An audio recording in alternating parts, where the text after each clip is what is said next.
Bonjour amis internautes, merci de nous avoir nombreux parmi vous. Merci. Nous avons encore une fois Eric Momba des Grands Journal. Il est l'habitué du plateau. Bonjour Eric. Bonjour Denis. Et il y a toujours l'actualité du Congo. On a toujours, au Congo, il y a toujours quelque chose à dire. Et l'actualité est toujours dominée par d'abord l'état d'urgence. Il y a l'état d'urgence. Qu'est-ce que vous pensez? Vous pensez qu'il y a... Parce que c'était par rapport au Covid-19. Mais qu'est-ce qui a fait que les chefs d'État décident finalement de ne pas prolonger l'état d'urgence? Bon, je pense qu'il y avait beaucoup de pression de la part du Parlement. Depuis que le chef de l'État a pris cette mesure d'état d'urgence. Après, beaucoup de gens ont essayé un peu de confondre l'état d'urgence et les mesures qui accompagnent l'état d'urgence. Par exemple, les mesures de confinement, restriction des libertés. C'est une mesure, je pense que dans beaucoup de pays, même dans les pays qui ont connu le coronavirus avant la RDC, l'état d'urgence continue. Sauf que des mesures qui l'accompagnent, qui sont prises pour diminuer la propagation, réduire les taux de mortalité, etc. continuent. Mais dans le cas du Congo, la fois dernière, lorsque le chef de l'État a demandé la prorogation de cette mesure pour la 6e fois, le Parlement, qui est en majorité FCC, s'est mis en ébullition. Donc beaucoup de gens, des parlementaires, ont dit qu'ils ne voient pas l'opportunité de ça. Je pense que, à mon humble avis, le chef de l'État aurait évité d'avoir un nouveau bras de fer inutile avec le Parlement. Mais il s'est quand même félicité. Il a avancé quelques chiffres. Hein. Il a dit le taux de mortalité par rapport à cette pandémie est passé de 11 à 2,4%. Et le taux de propagation aussi a diminué, mais au contraire, les cas de guérison ont augmenté. Et donc, il a exhorté les Congolais à continuer à observer les mesures barrières pour qu'on puisse venir à bout de cette pandémie. Mais je pense qu'il y a quand même beaucoup de défis à relever, notamment en ce qui concerne la protection de l'économie, les soulagements aussi de la population sur les plans socio-économiques, ce qui n'a pas été le cas jusqu'à présent. Voilà, nous pensons que ça sera bien encadré. Après l'état d'urgence, ça signifie que la maladie continue, mais comme vous avez dit, il y a des mesures qui l'entourent afin que les Congolais puissent être protégés. Maintenant, penser à leur économie. Il y a les nominations dans l'armée, dans la justice, on en avait parlé ici, mais c'est comme si ça continue toujours à faire couler la salive. Et puis, il y a eu maintenant, du coup, la réaction du Premier ministre. Le Premier ministre a pensé qu'il y a sa lettre écrite par son, je pense que c'est son directeur de cabinet, son porte-parole. Ouais. Lui pense que quelque part, il n'avait pas droit d'être délégué, qu'on signe à sa place parce qu'il était dans le pays. Il s'est dit que quelque part, il y a coalition. Et dans la coalition, chacun garde ses attributions. C'est-à-dire, je suis le Premier ministre, il est le chef de l'État. Il fallait plus voir aussi l'intérêt de l'autre parce qu'il a donné la signature à Kankonde qui est de l'UDPS. Qu'est-ce que vous pensez? Déclaration de son Excellence, Monsieur le Premier ministre, chef du gouvernement. Son Excellence, Monsieur le Premier ministre, chef du gouvernement, porte à la connaissance de l'opinion nationale ce qui suit. Sur instruction de son Excellence, Monsieur le Président de la République, chef de l'État, Monsieur le Premier ministre a effectué une mission à Lubumbashi du 16 au 19 juillet 2020. À cet effet, par sa lettre du 16 juillet 2020, le Premier ministre a conféré l'intérim au vice-premier ministre, ministre de l'Intérieur, Sécurité et Affaires coutumières, tout en circonscrivant sa portée, à savoir veiller à ce que tout courrier destiné au Premier ministre soit réceptionné à son cabinet avant toute réorientation, le joindre en cas de nécessité. Au courant de la journée du vendredi 17 juillet 2020, alors que le Conseil de ministres se tenait, plusieurs ordonnances signées par le Président de la République et contresignées pour le compte du Premier ministre par le vice-premier ministre, ministre de l'Intérieur, Sécurité et Affaires coutumières, ont été rendues publiques sur la radio-télévision nationale congolaise la RTNC, à la grande surprise du Premier ministre, sans que l'intérimaire ne l'en ait informé préalablement. Le contreseing est un acte de haute portée politique et juridique qui relève de la compétence exclusive attachée à la qualité de Premier ministre et qui ne peut se concevoir dans le cadre de l'intérim tel que circonscrit dans la lettre qu'il a conférée au vice-premier ministre, ministre de l'Intérieur, Sécurité et Affaires coutumières. S'agissant d'un gouvernement de coalition, le contreseing du Premier ministre constitue, au-delà de sa nature juridique, le gage des équilibres des pouvoirs entre le président de la République et le Premier ministre, qui est l'émanation de l'Assemblée nationale. Au regard de ce qui précède, le Premier ministre se propose de rencontrer de nouveau le président de la République en vue de tirer au clair cette situation préoccupante. Je vous remercie. Bon, en fait, j'ai suivi le communiqué du porte-parole du Premier ministre. Il ne s'attaque pas du côté juridique, parce que dans cette affaire, il y a l'aspect juridique et l'aspect politique. Ouais. L'aspect juridique, c'est celui qui régente l'intérim. C'est le droit administratif qui réglemente la question d'intérim, c'est-à-dire à n'importe quel échelon du pouvoir, quand le titulaire du poste n'est pas là, l'intérim se déclenche automatiquement, soit par délégation ou soit ça se déclenche. Au niveau du gouvernement, il y a des ministres, il y a tout un collège des vice-premiers ministres qui viennent après les premiers ministres.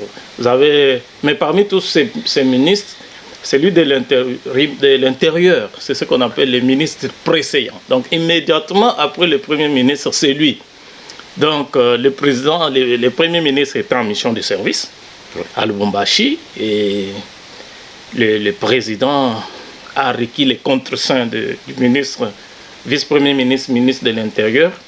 Le Premier ministre n'est pas content, mais je précise qu'il n'aborde pas la question juridique. Il dit qu'au-delà de l'aspect juridique de la chose, le contreseing, ça c'est selon le communiqué, le contreseing du Premier ministre garantit l'équilibre des pouvoirs dans le cadre de la coalition. Or, ça c'est très important, il faut éviter de manipuler la population ou d'intoxiquer.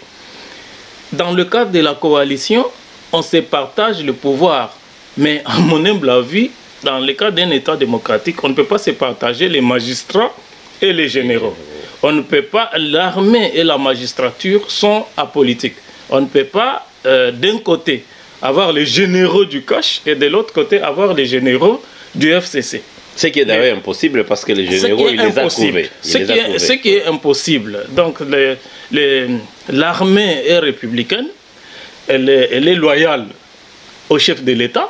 C'est comme ça, c'est la Constitution, ce n'est pas un individu qui l'a dit. Vous ne pensez pas que dans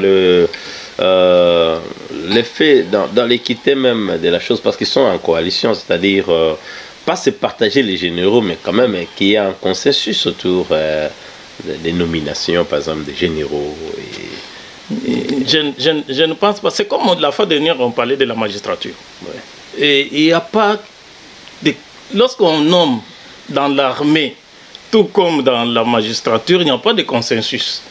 La loi est claire, ce sont les prérogatives dévolues au chef de l'État, sauf qu'il y a des organes techniques au sein de ces corps, le Conseil de la magistrature et le Conseil de la défense, qui font des propositions et puis le président de la République nomme. Et puis, c'est quand tu regardes bien les nominations, telles que ça a été fait d'ailleurs au niveau de l'opinion publique, certaines personnes dénoncent le fait que le chef de l'État a gardé des personnes que l'opinion ne voudrait pas voir. Certains sont même sanctionnés. Certains généraux qui sont même sous sanction internationale. Oui. Le chef de l'État, en fait, il a gardé l'architecture du commandement militaire tel qu'il a été laissé par Joseph Kabila, avec les mêmes personnes, mais il les a permittés. C'est tout à fait normal. On ne peut pas aussi laisser une seule personne. La grande nouveauté, c'est le général John Numbi, qui était considéré comme le tout-puissant général, qui avait d'ailleurs, jusqu'à l'avènement de Félix Tshisekedi, le grade le plus élevé dans l'armée, puisqu'il est le général d'armée. Félix Tshisekedi a nommé, par exemple, le chef d'état-major général, celui-là même que Joseph Kabila avait laissé le général Mbala, mais qui avait un grade inférieur à celui, qui est à celui du journal, il y a en violation même de la loi sur la défense, puisque le chef d'état-major général doit être l'officier le plus gradé.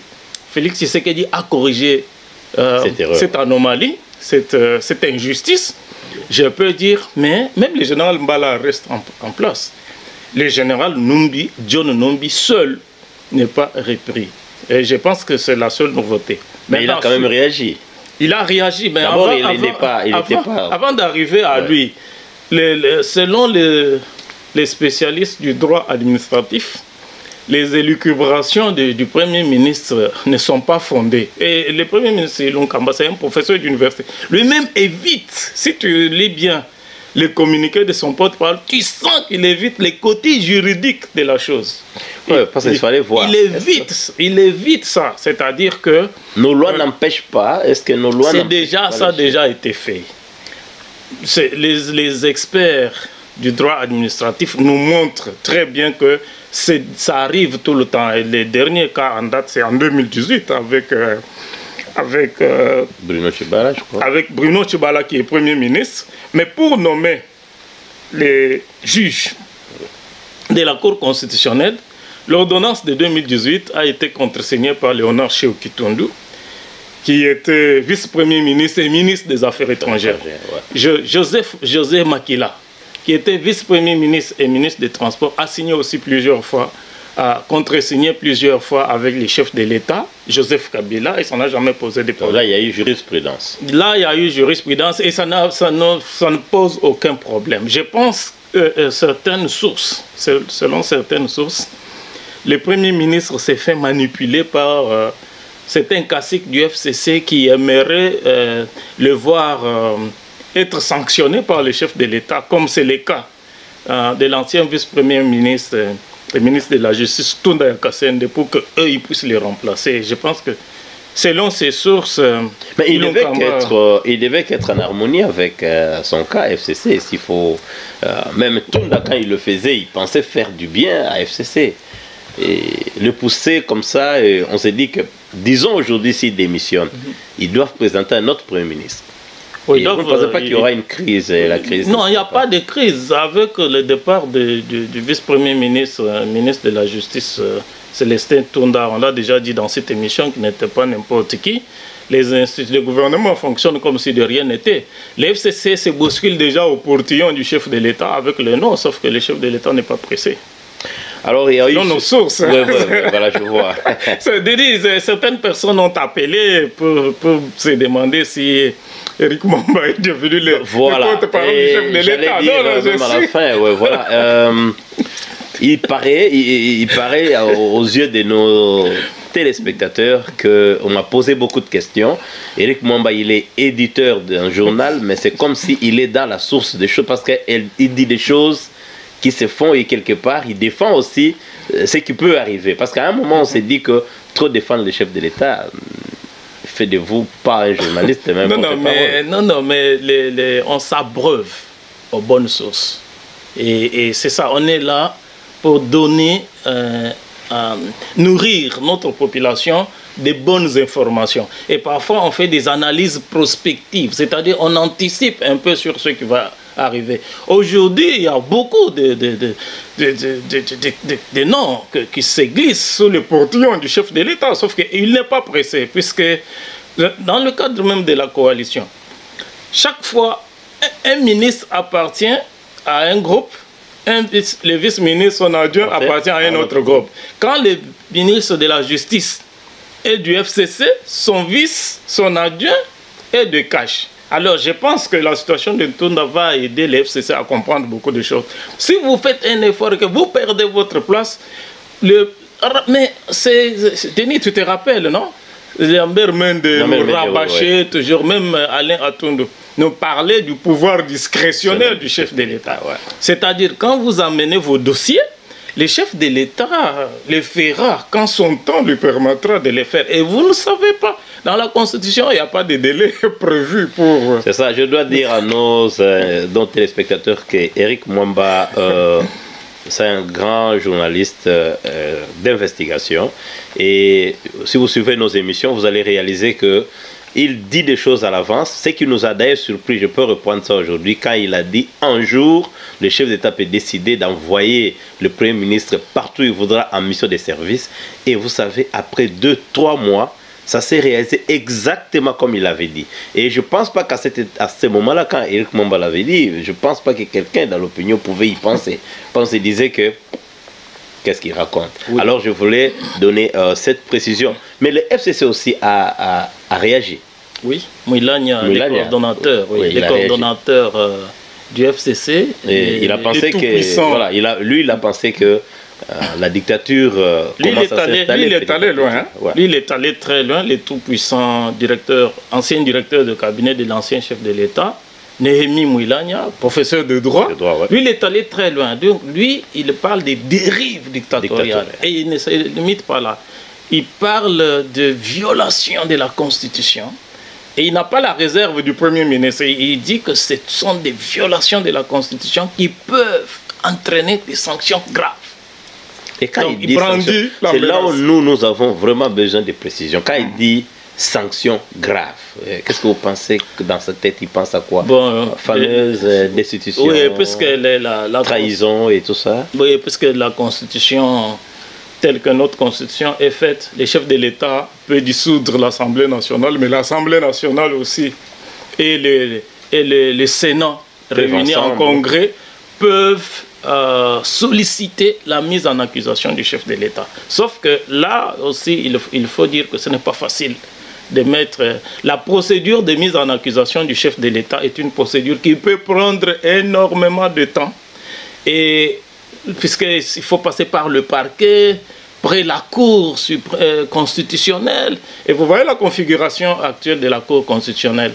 La loi dit que 15 jours après la démission du président de la Cour constitutionnelle, le chef de l'État doit nommer un nouveau président. 15 jours après. Et là, nous sommes dans ces cas de figure où le chef de l'État venait de nommer 3 magistrats, parmi lesquels il y a une femme. Ouais. Et pour la première fois, le chef de l'État a nommé des femmes à tous les échelons de l'appareil judiciaire. Et nous sommes dans le processus, nous sommes dans l'attente d'une nomination d'un nouveau président de la Cour constitutionnelle. C'est celui-là. Si le Parlement déclenche la procédure de mise en accusation du chef de l'État, le procureur, le président de la Cour, va recevoir cette demande. C'est une demande. Ouais. C'est une demande, c'est-à-dire, c'est le parquet. C'est vous demandez au parquet. Le parquet examine. Votre demande peut être fondée, mais en matière judiciaire, il y a ce qu'on appelle l'opportunité. Je rappelle un cas important, c'est le cas de Martin Fayulu. Lors des contentieux électoraux, ouais. Après les élections du 30 décembre en 2018, c'est toujours bien de se référer au cas de jurisprudence. Ouais. Martin Fayulu était convoqué par la police judiciaire à Kinshasa. Et c'était l'homme le plus populaire à l'époque, ouais. Martin Fayulu. Dans la population de Kinshasa s'était mise en ébullition et devait accompagner Martin Fayulu. Le parquet, examinant l'opportunité de l'affaire, a dû surseoir. On s'est réveillé un matin, le parquet nous a dit « Bon, on le ferait, on ne l'a plus jamais fait. » C'est-à-dire, il faut faire attention. Ce n'est pas facile de mettre le chef de l'État en accusation et de faire aboutir la procédure. La procédure peut commencer, mais elle peut continuer jusqu'à la fin du mandat. Le président peut se représenter et être réélu encore. Cette procédure peut prendre autant. Je pense que Moulania n'a pas d'abord, il n'est pas dans les institutions de l'État. Le FCC n'est pas une institution de l'État. Je pense que c'est une menace en tant que politicien. C'est le propre des politiciens, essayer de montrer les biceps, essayer de faire des grimaces. Mais parlant de ces nominations, oui. Vous ne pensez pas que le chef de l'État, pourquoi ne pas attendre? Parce qu'il a envoyé celui qui devait, pour éviter quand même au sommet de l'État ces gens d'Imbogrio. Pourquoi ne pas attendre? Il a été un peu rusé ou bien il voulait le faire à son absence? Bon, je pense que c'est un problème de lourdeur, hein? C'est les nominations de hauts cadres de l'armée et ceux de la police et de la magistrature, sous proposition des services techniques, relèvent des prérogatives du chef de l'État. Mais dans le cadre de la coalition, il y a un peu de lourdeur. Puisque quand tu as vu, regarde le cas de l'état d'urgence. Lorsque le président de la République a décrété l'état d'urgence conformément à l'article 85 de la Constitution, le président du Sénat est passé dans les médias, une chaîne privée, alors qu'il avait la possibilité de voir le chef de l'État à tout moment, puisque le président du Sénat, c'est la deuxième personnalité après le chef de l'État. Je ne pense pas que le chef de l'État peut refuser de le recevoir. Mais il est passé dans un média privé pour essayer de faire du populisme. Et tu vois, c'est que ça a entraîné jusqu'à le départ du vice-premier ministre, du vice-président, du premier vice-président de l'Assemblée nationale, Jean-Marc Kabund, qui était de l'UDPS, proche du chef de l'État. Et plus tard, selon les informations, lorsque le président a eu sa rencontre avec l'ancien président, le président lui aurait dit que c'est Kabund, en pareille circonstance, qui pouvait être utile, mais vous l'avez fait partir. Donc je pense que le président de la République a usé tout simplement de souplesse pour faire avancer les choses. Et on avait besoin de ces changements. Tu as vu les réactions au sein de la communauté internationale, en particulier les Américains, même si on a encore, il y a encore des petits problèmes, mais le processus est lancé. Le président a montré ses couleurs et il va continuer les nominations. Mais cette coalition qui devient un peu amère, et on s'est dit que c'est la fin finalement on doit dire déjà clairement que c'est la fin, parce que quelque part ils s'entendent sur rien, donc tout ne va pas.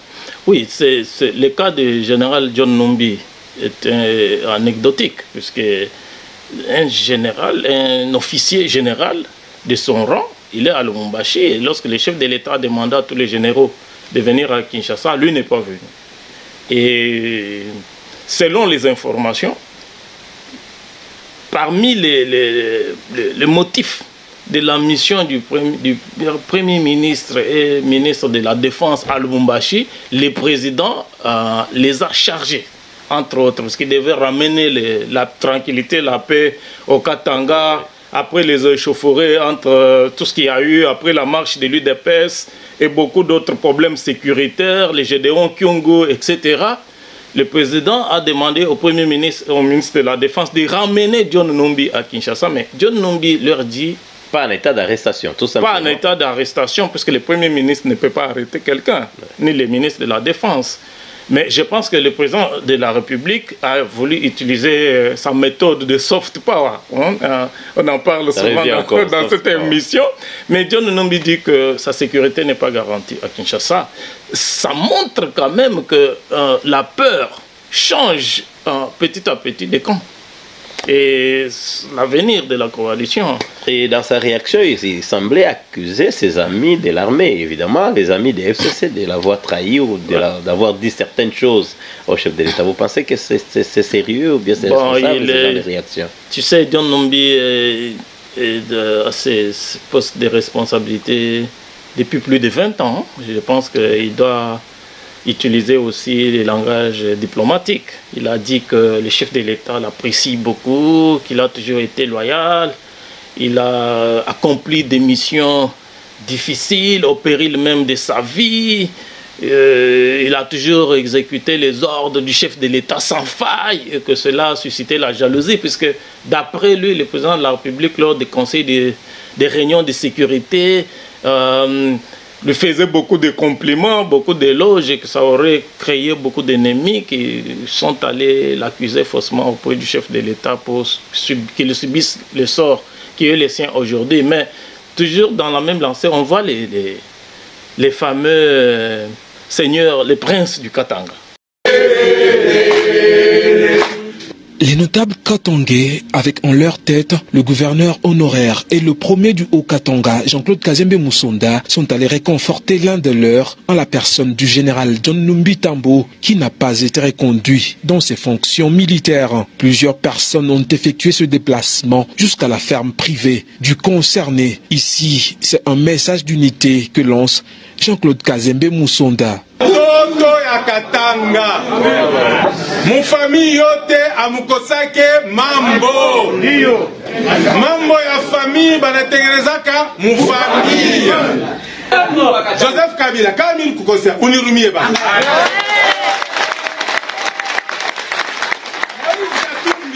Kama nili kukosea mina kuloba pardon unirumie. Kama unataka sasa mina kukombanisha unirumie. Majina yangu kama unasema mina kukosea kama mbiami unirumie. Citoyen congolais né au Katanga, il fait cette plaidoirie auprès du président de la République. Joseph Kabila n'est pas ton ennemi, c'est ton frère. Les problèmes des Katangais, les problèmes des Congolais seront résolus par les Congolais. Nous voulons signer avec toi, Antoine Félix Tshisekedi, notre président, un pacte de paix, un pacte d'amour, un pacte de développement du Congo. À son tour, le général John Numbi Tambo s'est adressé à tous ses visiteurs en ces termes. Le président Félix n'a pas arrêté dans toutes les réunions de dire « Je compte sur la rigueur légendaire du général John Numbi ».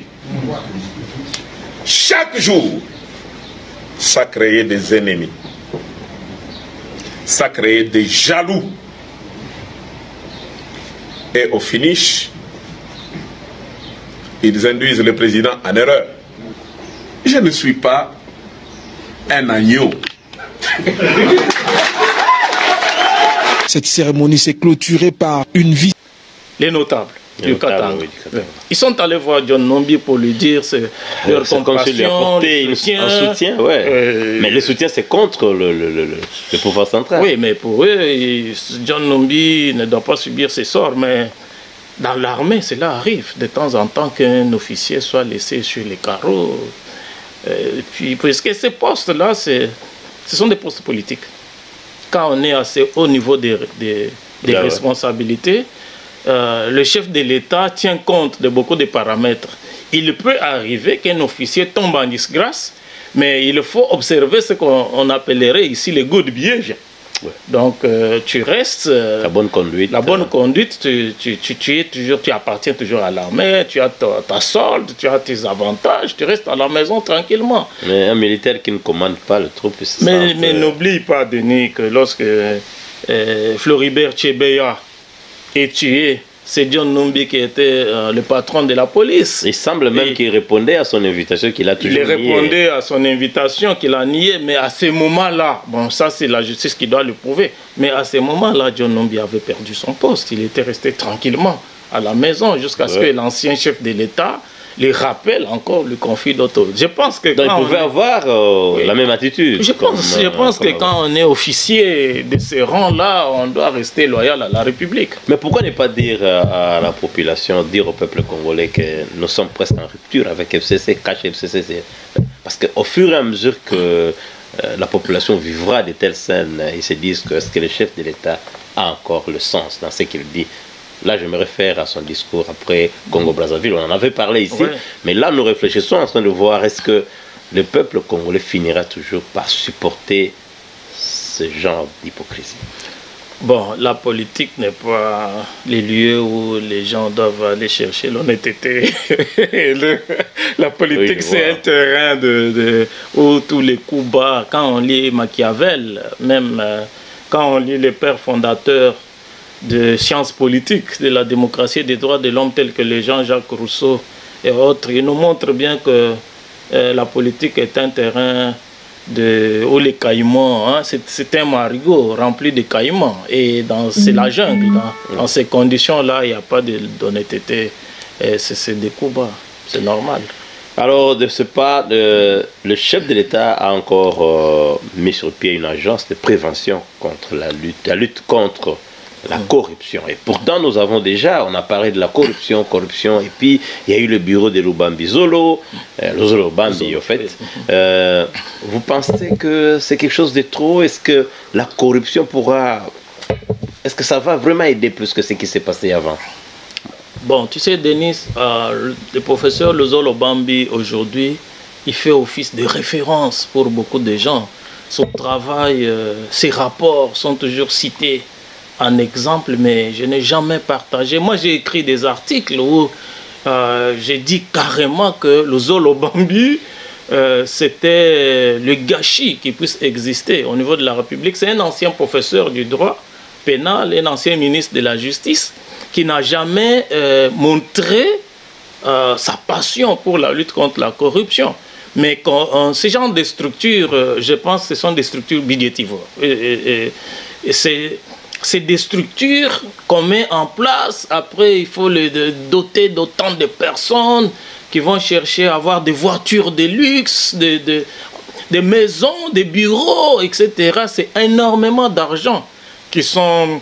Parce que toutes ces personnes que le chef de l'État nomme dans ce genre de structures, ils ne sont pas investis du pouvoir coercitif. Ce sont des conseillers du président de la République. Or, un conseiller, par définition, travaille avec les chefs de l'État à titre consultatif. C'est-à-dire que lui, il mène ses investigations, il fait ses observations, il écrit des rapports qu'il vient donner au chef de l'État. Et le chef de l'État, à son tour, dans le cabinet du chef de l'État, il a des conseillers en matière économique, il a des conseillers en matière criminelle, il a toutes sortes de conseillers. Alors, quand ces services ici va venir avec ses rapports, il va donner au chef de l'État, le chef de l'État va encore appeler les autres conseillers, il va amener ça en conseil des ministres. Tout ça, c'est une procédure lourde, à mon avis, inutilement. Nous avons le parquet, nous avons l'inspection générale de la police, nous avons... Là où il y a des OPJ. Nous avons la police économique au sein de la police nationale. Nous avons la Cour des comptes et nous avons le Parlement même. Tous ces services sont des services traditionnels de l'État chargés de faire le contrôle sur les affaires de l'État. Les parquets, par exemple, et tous les parquets, la Cour des comptes, la police, que ce soit l'inspection. L'inspection générale de la police, des finances. Excusez-moi, l'inspection générale, oui, IGF. L'inspection générale des finances, la police nationale, à travers sa direction de répression des crimes économiques, la Cour des comptes, les parquets, tous ces services sont dotés de personnes qualifiées et compétentes pour réprimer. C'est-à-dire, un magistrat, il peut, comme nous sommes là, il peut arriver ici, il nous arrête. S'il estime qu'il y a des indices de culpabilité sur nous. Mais un membre d'un tel service ne peut pas arrêter quelqu'un. C'est que signifie le Zolo Bambi, le pauvre n'avait pas le pouvoir qu'il fallait. Il n'avait aucun pouvoir. Il n'avait aucun pouvoir. D'ailleurs, le Zolo Bambi, quand il a fait ses rapports, le mérite de ces rapports, c'est de nous dire tout simplement que le pays perdait 15 milliards de dollars chaque année. Donc, ce n'est pas, quand on est nouveau président de la République, ce n'est pas sexy ou ce n'est pas du new fashion de nommer des gens, de multiplier des structures qui ne vont pas avoir le pouvoir de faire le travail, mais qui vont consommer le peu de budget que nous avons. Moi, je suggère au chef de l'État, qui fait de la lutte contre la corruption son cheval de bataille, de renforcer le pouvoir de la magistrature, les parquets et d'autres services de l'État. La Cour des comptes, quand vous lisez le règlement intérieur de l'Assemblée nationale, il y a un article, je crois l'article 5. La Cour des comptes, on vous parle de... C'est un organe suprême de contrôle en ce qui concerne les audits des entreprises, toutes les entreprises de l'État. Et la Cour des comptes est dotée de magistrats assermentés qui travaillent là-bas. Après, vous avez le parquet qui peut à tout moment arrêter n'importe quelqu'un, requérir n'importe quelle information, ordonner n'importe quelle investigation, arrêter les gens, les déférer devant des tribunaux et puis les personnes seront jugées. Les cas de 100 jours, par exemple, les procès de 100 jours. Lorsque les Quinois se sont fâchés, le chef de l'État s'est réveillé un matin dans un conseil des ministres. Il a ordonné au ministre de la Justice de dire au parquet de déclencher les enquêtes. Mais les parquets ne doivent pas attendre que le chef de l'État leur dise ce qu'il faut faire. Dans le cas de l'indépendance de la justice. Un OPJ, officier de police judiciaire à compétence générale, il est en mission de service 24 heures sur 24 heures. Donc, ces gens sont suffisamment outillés pour faire ce boulot plutôt que mettre en place ces genres de services qui vont consommer les budgets de l'État. La justice congolaise, on n'en a pas assez parlé de cette justice parce qu'il y a David Blattner finalement libre. Mais quelqu'un qui est passé par tous ces procès, et puis finalement le procès avait fini, hein, il était condamné, mais il y a une vidéo qui circule, il est libre maintenant par erreur judiciaire. Qu'est-ce que vous en pensez? Bon, je ne sais pas si c'est une erreur judiciaire, puisque moi... par quelqu'un qui dit que nous sommes incompétents, et pourtant il peut être compétent, c'est compliqué. Non, c'est bizarre. Ce n'est pas compliqué. Moi, je suis très habitué des enquêtes en matière judiciaire, en tant que journaliste d'investigation. Le tribunal parle de l'incompétence. Le tribunal dit qu'il est incompétent. Alors que la notion de l'incompétence intervient au moment de la saisine. C'est-à-dire lorsque le tribunal est saisi pour un dossier quelconque, c'est à ce moment-là que le tribunal dit qu'il n'est pas compétent. Ça veut dire quoi? Ça veut dire tout simplement que monsieur, ce n'est pas moi qui dois juger, ce n'est pas moi qui dois connaître de ton affaire, et ce n'est pas moi qui dois... Il ne vous oriente même pas. Le tribunal se déclare incompétent, c'est-à-dire que vous avez frappé à une mauvaise porte.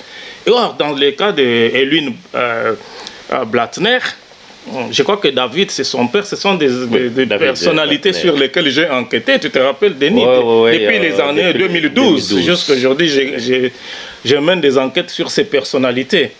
Ces messieurs, son dossier a été instruit par le parquet, parce que là, il faut que nos téléspectateurs puissent bien comprendre. Il y a d'abord les parquets, lorsque les dossiers sont déposés au parquet, les instructions préjuridictionnelles commencent, et ça a été fait dans le cadre de M. Blattner. Et c'est quand le magistrat a fini le travail préjuridictionnel que le dossier est maintenant amené au tribunal. C'était son cas, il a été jugé. Le ministère public a requis des sanctions, les réquisitoires étaient sévères. 20 ans de travaux forcés, comme dans le cas de Jamal et Vital Kamerhe. Un matin, on se réveille, une affaire qui a déjà été jugée, on nous dit que le tribunal est incompétent. Moi, je pense que, je ne sais pas, mais parmi les pistes, le président de la République est en partenariat stratégique et privilégié avec les Américains. Je me demande si oncle Sam n'aurait pas demandé de relaxer tout simplement les messieurs. Mais là, on n'a pas le bon exemple, c'est-à-dire l'état de droit en soi. Parce que là, il y aura encore jurisprudence qui peuvent surgir quand il y a quelqu'un d'autre, parce qu'il y a trop d'expatriés qui fonctionnent au Congo.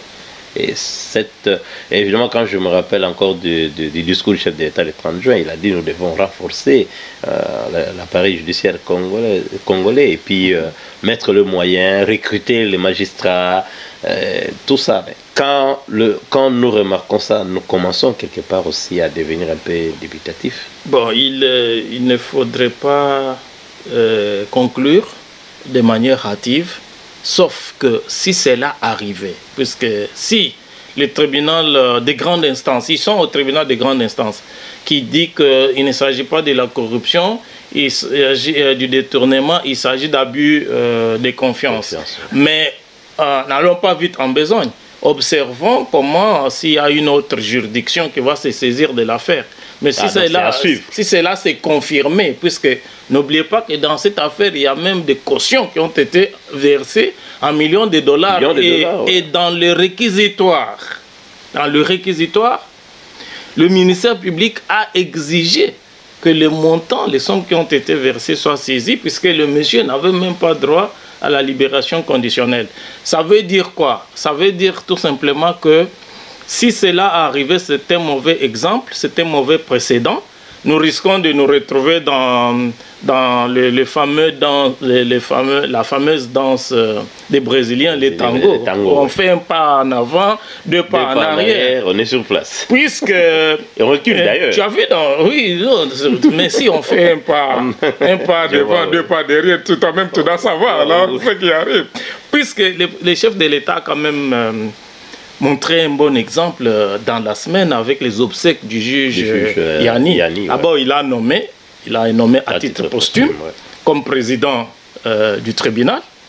Deuxième chose, il est allé lui rendre hommage personnellement à ses obsèques, puisque au Congo, on était habitué à voir le président de la République qui allait au deuil des musiciens, des comédiens, mais pas des professeurs d'université, pas des magistrats. Je ne suis pas contre les musiciens ou les comédiens, parce qu'ils font partie de notre patrimoine culturel, mais je pense que le président a donné un bon exemple. Il a rehaussé il a redoré les blasons, il a encouragé et il a parlé avec les enfants du juge. Yanni, il leur a dit, vous pouvez compter sur l'État de la RDC pour votre scolarité et votre avenir. Il ne faudrait pas que dans la même semaine, on nous montre un mauvais exemple en dessaisissant les tribunaux de ces dossiers dans lesquels l'État congolais a perdu beaucoup de millions. Ah, je vois, et l'État a toujours été, pas notre ennemi, mais l'État nous pousse toujours vers la fin. Comme on a dit toujours avec Eric Mwamba, on aura toujours des révélations. Mais finalement, Dan, il est toujours là. Et vous ne pensez pas qu'il est temps de se débarrasser de ce monsieur? Bon, Dan Getla, pour ceux qui ne le connaissent pas, rapidement, c'est un jeune Israélien qui est arrivé au Congo à l'âge de 24 ans. Il a dit à Laurent Désiré Kabila, tu me donnes les mines, tu me donnes les diamants de la RDC, je t'amène les généraux qui vont mettre fin à tous les groupes armés de la RDC, à l'âge de 24 ans. Et il a séduit Laurent Désiré Kabila qui a mordu à l'hameçon et qui lui a donné le monopole de tous les diamants du Kasaï. C'est comme ça que l'AMIBA, qui était déjà dans une situation économique évanescente, est totalement tombé en faillite, et les comptoirs des diamants, dans le cas de l'exploitation artisanale du diamant, tout le comptoir du diamant avait fermé au Kasaï pour réouvrir au Congo-Brazzaville. Et je me rappelle vers les années 2004, il y a eu même la mission des Nations Unies de Kimberley, dans le processus de Kimberley, de contrôle, qui est allé à Brazzaville. Alors Dan est devenu milliardaire. 20 ans après, aujourd'hui, il est milliardaire. Alors, qu'est-ce qui s'est passé avec lui? Le Trésor américain les sanctionne.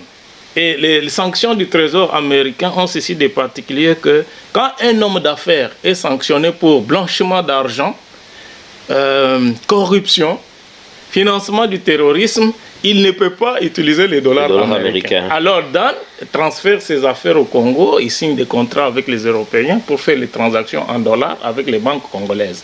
Mais ce qui m'étonne personnellement est que ça fait quand même, on tend vers 2 ans depuis que le président Félix Tshisekedi est au pouvoir, mais Dan continue. Quand Joseph Kabila s'est marié, c'est un détail important. Vous regardez à la table d'honneur où il y a Joseph Kabila et son épouse, il y a 2 blancs. L'un, c'est M. Dan Getler, l'autre, c'est Martha Forest du Katanga. Oui, la famille Forest qui était considéré comme le vice-président de la RDC. Donc Dan Getler, c'est quelqu'un, c'est l'artisan de tous les empires financiers, les montages, les sociétés écrans. On achète les biens de la RDC, les mines. On achète à $2, on les revend à des milliards de dollars sur les marchés, sur les marchés internationaux. Mais on ne respecte pas la charte sur la responsabilité sociale des entreprises qui oblige les investisseurs internationaux de respecter les droits des populations locales, de respecter l'environnement, etc., etc. Et moi, je pense qu'il faudrait peut-être qu'au Congo, la population qui marche contre Ronsard ou pour Martin Fayoulou, pour Félix Tshisekedi ou Adolphe Mozito, un jour apprennent à marcher pour que nos droits soient respectés. Il y a aussi la presse congolaise. Par exemple. Qui est très pauvre. On parle même plus de lui, hein, parce que... Mais quand vous lisez, il y a des... on appelle ça relation publique, hein, c'est-à-dire les personnalités comme ça, les prédateurs, ils les rédigent des communiqués, on distribue dans des médias, les journaux publient, mais il n'y a pas de journaux qui font le boulot en faveur de la population pour 3 raisons. La première raison, c'est que les journalistes congolais n'ont pas la formation nécessaire, puisque pour couvrir ces genres d'affaires, il faut avoir la formation en droit, en économie, en bande organisée, etc., qui sont des formations quand même qui exigent beaucoup de temps et beaucoup d'efforts. Deuxième raison, c'est le manque de moyens. Les médias congolais n'ont pas de moyens. Et la troisième raison, c'est l'absence de lois. Les lois qu'on appelle le Freedom of Information Law, qui permettent aux journalistes d'avoir accès aux documents et aux sources d'information. Ça n'existe pas. Peut-être la diaspora congolaise peut faire... Je suggère que la diaspora congolaise prenne en charge le secteur des médias, puisque sans médias, sans les droits du peuple à s'exprimer librement, on ne peut pas lutter contre la corruption. Le grand journal, chaque fois, et on ne peut pas développer la RDC. La RDC, oui. Le grand journal a fonctionné au Congo et il avait convaincu d'autres médias. Exactement. Voilà, ce qui était...